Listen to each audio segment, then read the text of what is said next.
السلام عليكم ورحمة الله وبركاته نحمده ونصلي على رسوله الكريم قال الله عز وجل في القرآن العظيم أعوذ بالله من الشيطان الرجيم بسم الله الرحمن الرحيم يا أيها الذين آمنوا توبوا إلى الله توبة نصوحا عسى ربكم أن يكفر عنكم سيئاتكم صدق الله المولانا العظيم وقال رسول الله صلى الله عليه وسلم ورجل شاب نشأ في عبادة الله صدق الله المولانا العظيم وصدق رسوله النبي الكريم ونحن على ذلك من الشاهدين والشاكرين والحمد لله رب العالمين সুপ্রিয় দর্শক মণ্ডলী পবিত্র কালামে পাকের তেলাওয়াতের মাধ্যমে এবং রাসূল আকরাম সাল্লাল্লাহু আলাইহি সাল্লামের হাদিসের অংশ বিশেষ পাঠের মাধ্যমে আজকের সুন্দর আয়োজন আমরা শুরু করতে যাচ্ছি। আল্লাহ রাব্বুল কারীম আমাদেরকে হুকুম করেছেন তওবা করার জন্য এবং তওবার হাকিকত ইতিমধ্যে আমরা বুঝতে পেরেছি যে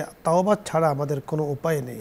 এই দেশ ও জাতির মুক্তির জন্য, মুসলিম জাহানের মুক্তির জন্য অবশ্যই আল্লাহ পাকের কাছে তওবা চাইতে হবে। কারণ আল্লাহ পাক যদি রাগ হয়ে যান, আল্লাহ পাকের রাগকে আল্লাহ তাআলা একেবারে ঠান্ডা করে দেন বান্দার তওবার কারণে। বান্দার গুনার কারণে আযাব আসে, তওবার কারণে আযাব দূর হয়ে যায়। যেভাবে আমরা দেখতে পাচ্ছি আমাদের দেশে এবং সারা বিশ্বে বিভিন্ন জায়গাতে ভূমিকম্প হচ্ছে, যা অত্যন্ত ভয়াবহ। আল্লাহ তাআলা এই ভয়াবহ আযাব থেকে, এই ভয়াবহ কঠিন সতর্কবাণী থেকে আমাদেরকে হেফাজত করুন। তা আজকে আমরা আলোচনা করব যে আল্লাহ রাব্বুল কারীম তাদের উপরে খুব খুশি যে মানুষগুলোর চক্ষু আল্লাহ তাআলার ভয়ে কাঁদে, যে চক্ষু আল্লাহর ভয়ে কান্না করে, নিঃসন্দেহে তাদের ভেতরে আল্লাহ পাকের ভয় আছে, তারা আল্লাহ পাকের রাস্তার উপরে চলে, আল্লাহ পাকের হুকুম মেনে চলে। এই বিষয় নিয়ে আরও কথা বলবেন বিশিষ্ট ইসলামী চিন্তাবিদ, মিডিয়া আলোচক, ইসলামিক স্কলার শেখ মুফতি এনামুল হক সিদ্দিকী, শেখুল হাদিস ও প্রিন্সিপাল জামিয়া কোরআনিয়া খিলগাঁও, ঢাকা। সাথে আছি আমি আমজাদ হোসেন হেলালি। আসসালামু আলাইকুম ওয়া রাহমাতুল্লাহ। ওয়ালাইকুম আসসালাম ওয়া রাহমাতুল্লাহ। মুহতারাম, কেমন আছেন আপনি? জি আলহামদুলিল্লাহ। আলহামদুলিল্লাহ। আজকে আপনার কাছে যে বিষয়টি আমরা জানব তা হলো যে চক্ষু আল্লাহর ভয়ে কান্না করে। আমরা হাদিসে পাকে দেখেছি যে মানুষ নির্জনে বসে আল্লাহ পাকের ইবাদত করে, যে যুবক নির্জনে বসে আল্লাহ পাকের ভয়ে ইবাদত করে, চোখের পানিগুলো ছেড়ে দেয়। বিশেষ করে শেষ রাত্রিতে উঠে যখন একজন মানুষ আল্লাহ তাআলার দরবারে কান্না করে, আল্লাহ পাক তাদের উপরে খুব খুশি হয়ে যান। নিঃসন্দেহে আল্লাহ তাআলা তাদের জন্য ইহ এবং পরজগতে কল্যাণের ফয়সালা করেছেন এবং বলেছেন যে নুজুলাম মিন গফুরির রহিম। আল্লাহ তাআলার পক্ষ থেকে তাদের জন্য আল্লাহ তাআলা রহমতের ফেরেশতাও দিয়ে থাকেন এবং আল্লাহ তাআলা তাদের পুরস্কার রেখেছেন, মহা পুরস্কার, তা হলো জান্নাতুল ফেরদাউস। এ নিয়ে আপনার কাছে আরও বিস্তারিত আলোচনা শুনবো। মাশাআল্লাহ, প্রথমে আপনাকে ধন্যবাদ এত একটি চমৎকার সাবজেক্ট আমাদেরকে সুযোগ করে দেওয়ার জন্য, সাবজেক্ট নির্ধারণ করার জন্য। আমরা যদি শুরুতেই কোরআনে কারিমের দিকে একটু তাকাই, আল্লাহ পাক নিজেই বলেছেন ইন্নাস সামআ ওয়াল বাসারা ওয়াল ফুয়াদা কুল্লু উলাইকা কানা আনহু মাসউলা। নিশ্চয়ই আল্লাহ সুবহানাহু ওয়া তাআলার কাছে কান, কর্ণ এবং চক্ষু এবং অন্তর, এই তিনটি জিনিস আল্লাহর আদালতে জিজ্ঞাসিত হবে। আমার চোখ আমি কিভাবে পরিচালনা করেছি, চোখ কি দেখেছে, চোখ কি দেখছে, কোথায় চোখের দৃষ্টি নিবদ্ধ হয়েছে। আল্লাহ পাক অন্য আয়াতে বলেছেন ইয়ালামু খাইনাতাল আইন ওয়া মা তুখফিস সুদূর। চোখে এমন নাপাক নাজায়েজ জিনিস দেখতে দেখতে চোখের যে নূর আমরা হারিয়ে ফেলছি।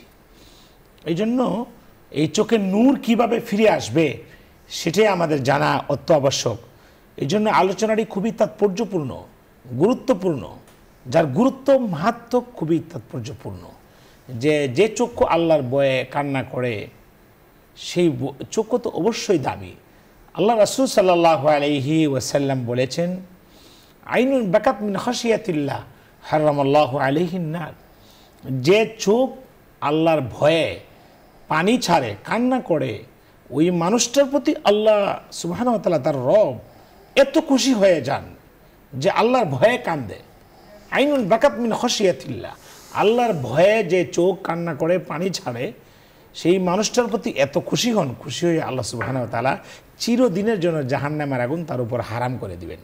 এটা হাদিস। অপর হাদিসে এসেছে, যেটা বুখারীতেও আসছে, মুসলিমেও আসছে, ওয়ারাজুলুন যাকারাল্লাহ খালিয়ান ফাফাজাত আইনাহু। যে মানুষটি আল্লাহ পাকের স্মরণে নিজেকে জিকিরে লিপ্ত রাখে, আর জিকিরের তালে তালে সাথে সাথে নিজের চোখের পানি ছেড়ে পানি বহাইতে থাকে, পানি অশ্রু প্রবাহিত করতে থাকে, আল্লাহ রাসূল বলেছেন ওই মানুষটাকেও আল্লাহ সুবহানাহু ওয়া তাআলা এত ভালোবাসেন, হাশরের মাঠে আরশে আজিমের নিচে বসার ব্যবস্থা করে দিবেন। তা কাজে এই চোখ হচ্ছে সকল গুনাহের মূল, প্রথম স্টেশন হচ্ছে চক্ষু। আবার যদি এই চোখটাকে ভালো কাজে লাগানো হয়, ওয়ালাহুম আইনুল্লাহ ইউবসিরুনা বিহা, আল্লাহ পাক বলেন যাদেরকে চক্ষু দিয়েছি এই চক্ষুকে ভালো কাজে ব্যবহার করে না তাদেরকে আমি জাহান্নামে দিব। তা কাজে আজকে আমাদের চোখ কোথায় যাচ্ছে? চোখের হেফাজত অত্যন্ত গুরুত্বপূর্ণ। আর এই জন্য আল্লাহ পাকের কাছে এই চোখের গুনাহ, কানের গুনাহ, পঞ্চ ইন্দ্রিয়ের গুনার জন্য আল্লাহ পাকের কাছে ক্ষমা চাইবো, চোখের পানি ছাড়বো। চোখের পানি ছাড়লে আল্লাহ কেন, একটা মানুষ যদি একটা মানুষের কাছে কান্না করে তাহলে মানুষটা কিন্তু তাকে মাফ করে দেয়। তো রব তো অফুরন্ত দয়ার ভাণ্ডার।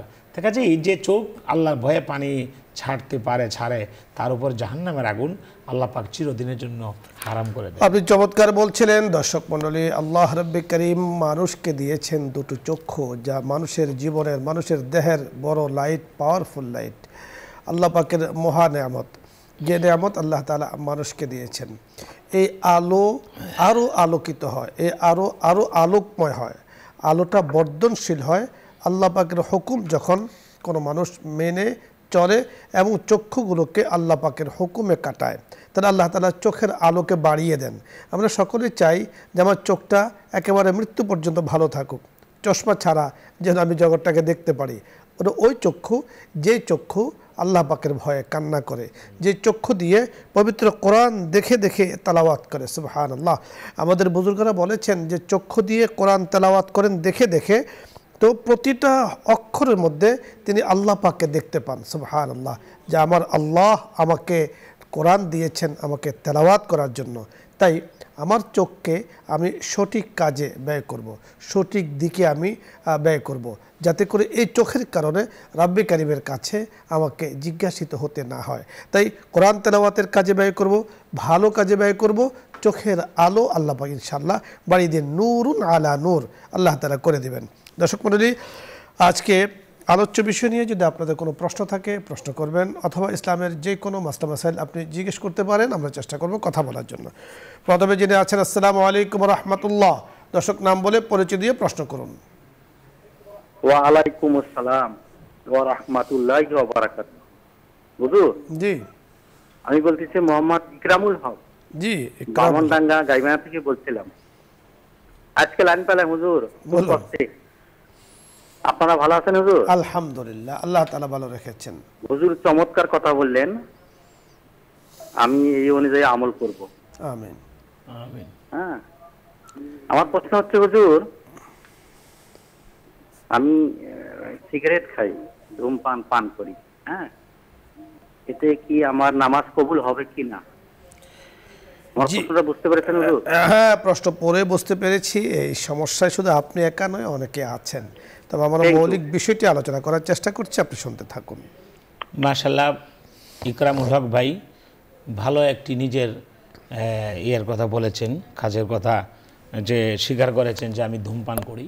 শুনেন, একটা লোক যখন নামাজ পড়ে তখন সে আল্লাহ পাকের রহমতের ছায়াতলে চলে যায়। তো আস্তে আস্তে তার যে অন্যান্য পাপ কাজগুলো আছে, ইন্না সলাতা তানহা আনিল ফাহশাই ওয়াল মুনকার, নিশ্চয়ই নামাজ সকল পাপ কর্ম অশ্লীলতা থেকে দূরে রাখে। তো ধূমপান একটা ধোঁয়া, একটা আগুন জাতীয় জিনিস টানা, তো এটা যদি আপনি একটু স্যাক্রিফাইস করতে পারেন তো আল্লাহ পাকের একদম খাস বান্দার অন্তর্ভুক্ত হয়ে যাবেন। কারণ নামাজ যে পড়ে তার শেষে নামাজের পরে আর জীবনে কোনো গুনাহ বাকি থাকে না। তাহলে এই কাজটি নামাজ হবে না বিষয়টা, প্রশ্নটা এমন না, ওইটাই এক কন্ডিশন। কিন্তু আল্লাহ পাক তো ওই নাপাক, এই ধোঁয়াযুক্ত জিনিস, দুর্গন্ধ কে আল্লাহ পাক পছন্দ করেন না। আশা করি আপনি চমৎকার বলছেন। আমার একরাম ভাইকে আমরা বলবো, এবং আমাদের দর্শক আরও যারা আছেন, যারাই এই সমস্যায় আছেন, নিঃসন্দেহে সমস্যা এই জন্যই বলবো যেহেতু আপনি নিজে বুঝতে পেরেছেন যে সমস্যা থেকে আমি উত্তরণ করতে পারছি না, অথচ আমি নামাজ পড়ি। দেখুন, ধূমপান নামাজ ভঙ্গের কারণ নয়, তবে ধূমপান জীবন হানি হওয়ার কারণ হতে পারে। ধূমপান মারাত্মক রোগ তৈরি করতে পারে। আমার সুন্দর জীবনকে অসুন্দর করে দিতে পারে। ধূমপান একজন মানুষের জীবনের শান্তিকে কেড়ে নিতে পারে, একটি পরিবারের শান্তিকে কেড়ে নিতে পারে। ধূমপান একটি পরিবারের কান্নার কারণ হয়, অনেক দিন পর্যন্ত চোখের পানি ঝরার কারণ হয় ধূমপান। এই জন্য ধূমপানকে ত্যাগ করা, না বলুন, না করুন, এটাই উচিত। আপনি যেমনটি বলেছেন যে নামাজ কবুল হবে কিনা, আমাদের শায়েখ মুফতি সাহেব বলেছেন কবুল আরেক বিষয়, অন্য বিষয়, কিন্তু আপনার জীবনহানি হোক সেটা আসলে কেউ চান না, আপনিও চান না। এজন্য আজ থেকেই আপনি সেটাকে তরক করুন, সেটাকে ছেড়ে দিন, এটাই আমরা বলবো। কারণ ধূমপানের অপর নাম হলো মৃত্যু ঘটায়, আর মৃত্যুকে আমরা জানি, মৃত্যু কাকে বলা হয়, জীবন নাশের কারণ এমন কিছু, সেগুলো থেকে ছেড়ে দেওয়া। আর মানুষের শরীরের জন্য ক্ষতিকর এমন বিষয় গ্রহণ করা, এটা কিন্তু শরীয়তের দৃষ্টিতে জায়েজ নেই। এজন্য আপনাকে আমরা বলবো, আমাদের দর্শক যারা আছেন সকলকে বলবো, ধূমপান ত্যাগ করি, সুন্দর জীবন ধারণ করি, শান্ত জীবন ধারণ করি। আল্লাহ তাআলা আমাদেরকে তৌফিক দান করেন। পরে দর্শক, আসসালামু আলাইকুম ওয়া রাহমাতুল্লাহ।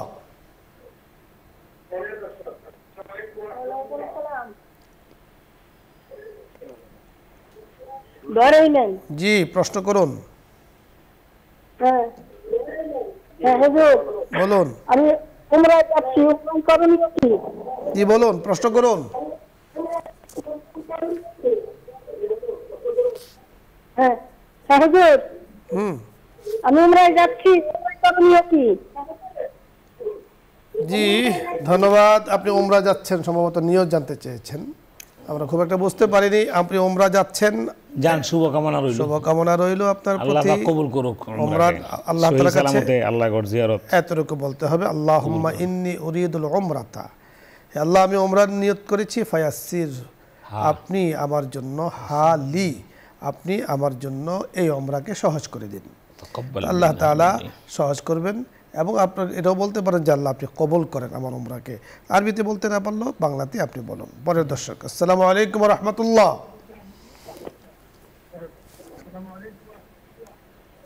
জি ওয়ালাইকুম আসসালাম। জি প্রশ্ন করুন। একটা প্রশ্ন করার জন্য ফোন দিয়েছি। বলুন। প্রশ্নটা হলো, আমি অনেক দিন যাবত আর কি একটা বিড়াল পালতেছিলাম, সেই বিড়ালটা আর কি মারা গেছে, পেটে বাচ্চা ছিল। এখন আমার ওর জন্য অনেক মায়া লাগতেছে, আমি কি ওর জন্য কান্না করতে পারবো? ওর জন্য কোনো দোয়া করতে পারবো? না, আল্লাহর মাখলুকের জন্য তো আপনি কান্না করতেই পারেন। একটি বিড়াল আপনি পালতেন সম্ভবত, বুঝতে পেরেছেন। জি জি, ও মারা গিয়েছে, জন্য আপনার কান্না আসছে। তো আল্লাহ তাআলা সৃষ্টিজীব আপনি আদর করতেন, তার জন্য চোখের পানি পড়তে পারে। তবে এই চোখের পানিটা যদি আল্লাহ তাআলার ভয়ে পড়ে এবং জান্নাতে যাওয়ার আশায় পড়ে, জাহান্নাম থেকে বাঁচার ভয়ে পড়ে, তাহলে এটা আপনার জন্য আরও ভালো, আরও অনেক অনেক ভালো। ধন্যবাদ আপনাকে। পরের দর্শক, আসসালামু আলাইকুম ওয়া রাহমাতুল্লাহ।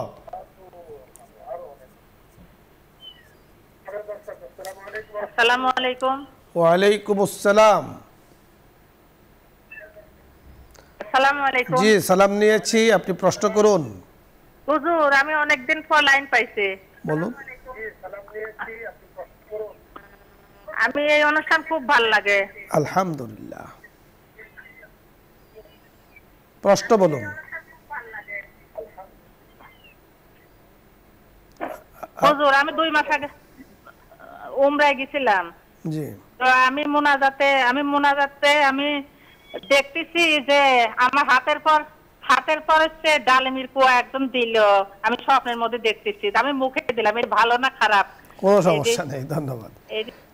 ধন্যবাদ আপনাকে। 2 বার উমরা গিয়েছেন, বুঝতে পেরেছি। জি, হাতে কি কেউ যে ডালিম দিয়েছে, ও ডালিম দিয়েছে, ভালো গিফট পাওয়া ভালো। আপনি দেখেছেন, খুবই ভালো। আপনি দান সৎকার পরিমাণ বাড়িয়ে দিন। পরের দর্শক, আসসালামু আলাইকুম ওয়া রাহমাতুল্লাহ।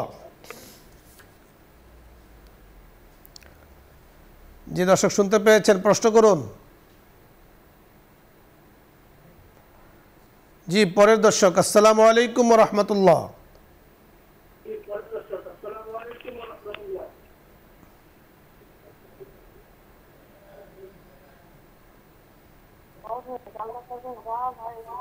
জি শোনা যাচ্ছে না, আমরা এর পরে দর্শক যিনি আছেন। আসসালামু আলাইকুম ওয়া রাহমাতুল্লাহ। ওয়ালাইকুম সালাম হুজুর। জি বলুন। ওয়ালাইকুম সালাম ওয়া রাহমাতুল্লাহি ওয়া বারাকাতুহু। প্রশ্ন করুন। হুজুর, বলুন। এখানে কি গাছ ফলের গাছ নিয়ে কি খাবে? ফলের গাছ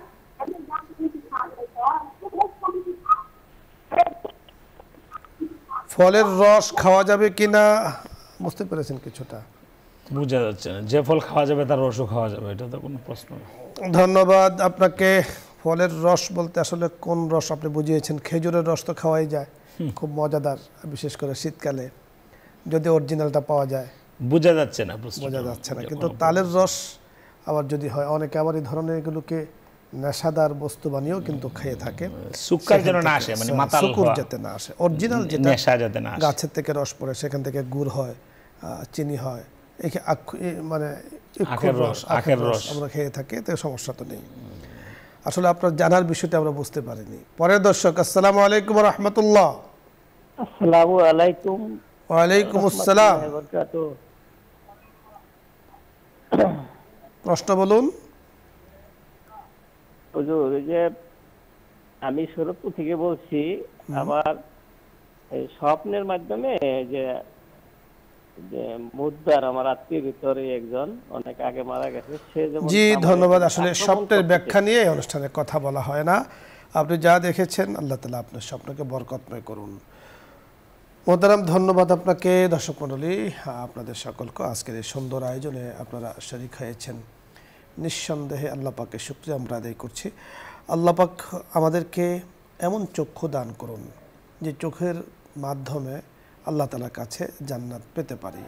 এজন্য আল্লাহ তাআলা আমাদেরকে রাসূল আকরাম সাল্লাল্লাহু আলাইহি ওয়াসাল্লামের মাধ্যমে জানিয়ে দিয়েছেন যে ওয়ারাজুলুন যাকারাল্লাহ খালিয়ান ফাফাযাত আইনাহু, যে পুরুষ নির্জনে বসে এবং একবারে ইখলাসের সাথে নিজের চোখের পানিগুলোকে ছেড়ে দেয় আল্লাহ পাকের রহমত পাওয়ার জন্য, তো আল্লাহ তাআলা তাদেরকে আরশের নিচে ছায়া করে দেন এবং দুনিয়াতে তার জন্য কল্যাণ দান করেন। আল্লাহ রাব্বুল কারীম আমাদের জন্য সে ফয়সালা করুন এবং আল্লাহ তাআলার কাছে আমরা জান্নাতুল ফেরদাউস কামনা করে আজকের মতো বিদায় নিচ্ছি। আসসালামু আলাইকুম ওয়া রাহমাতুল্লাহি ওয়া বারাকাতুহু। দোয়া হবে, দরুদ ইস্তিগফার পাঠ করি। আল্লাহুম্মা সাল্লি আলা সাইয়্যিদিনা ওয়া নাবিয়্যিনা ওয়া শাফিঈনা ওয়া হাবিবিনা ওয়া মাওলানা মুহাম্মদ সাল্লাল্লাহু আলাইহি ওয়া আলা আলিহি ওয়া আসহাবিহি ওয়া বারাকা ওয়া সাল্লাম। আস্তাগফিরুল্লাহ রাব্বি মিন কুল্লি যামবিন ওয়া আতুবু ইলাইহি লা হাওলা ওয়া লা কুওয়াতা ইল্লা বিল্লাহিল আলিয়্যিল আযীম। আলহামদুলিল্লাহি রাব্বিল আলামিন والصلاة والسلام على سيد الأنبياء والمرسلين وخاتم النبيين وعلى آله وأصحابه أجمعين. ربنا ظلمنا أنفسنا وإن لم تغفر لنا وترحمنا لنكونن من الخاسرين. يا الله يا كريم، أي إله العالمين، أي बेनियाज दीन दुनिया में हमारे कार साज। इलाही गर के दरिया ए गुनाह हम, तुम दानी व खुद हस्ते गवाह हम। गुनाहे बेअदद राबार बस्तम, हजारा बार तौबा शिकस्तम। या अल्लाह, बार बार জীবনে তওবা করেছি, আবার ভঙ্গ করি। ওগো করিম, আজও তওবা করছি, মেহেরবানি করে আমাদের তওবাগুলোকে আপনি কবুল করে নেন, আমাদের জিন্দেগির গুনাহগুলো আপনি মাফ করে দেন। মাওলাই করিম, যেখানে বসে হাত তুলেছে সুন্দর বসুন্ধরা, মাওলাই করিম আপনি সুন্দর বানিয়েছেন।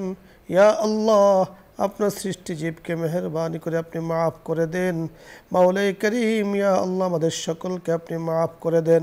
আমাদের মাননীয় চেয়ারম্যান, পরিবারের সদস্য যারা আছেন, আমরা যারা আছি, ইয়া আল্লাহ, মুসলমানদের পরিবারের সদস্য যারা আছেন, আমরা দেখেছি, আমরা চিন্তা করেছি, আমরা বড় দুর্বল।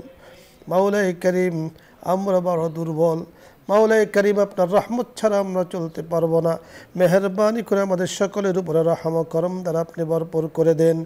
ইয়া আল্লাহ, প্রচণ্ড ভূমিকম্পেদের যখন কাঁপে তখন কোনো কিছুরই ভরসা ছিল না, শুধু আপনার উপরে ছিল। ইয়া আল্লাহ, আমরা শুকরিয়া আদায় করছি, মেহেরবানি করে আপনি কবুল ও মঞ্জুর করে নেন। মাওলাই করিম, সব ধরনের আযাব ও গজব থেকে আমাদেরকে আপনি হেফাজত করেন, তাদের পথে পরিচালিত করেন যাদের উপরে আপনি নিয়ামত করেছেন, ওদের পথ থেকে আমাদেরকে হেফাজত করেন যাদের উপরে আপনি রাগ করেছেন, যাদের উপরে আযাব দিয়েছেন তাদের পথ থেকে আমাদের সকলকে আপনি মাফ করেন। ইয়া আল্লাহ, যেই চক্ষু আপনার ভয়ে কান্না করে তাদেরকে মাফ করেন, এমন চক্ষু আমাদেরকে দান করেন। কলবে জাকির দে মুঝে और रोने वाली बना दे, ताकि मैं रोता रहूँगी तेरे रज़ा की वास्ते। वसल्लल्लाहु तआला अला खैरि खल्क़िही मुहम्मद व अला आलिही व अस्हाबिही अजमाइन। आमीन बिहुर्मति सय्यदिल मुरसलीन। अल्हम्दुलिल्लाहि रब्बिल आलमीन।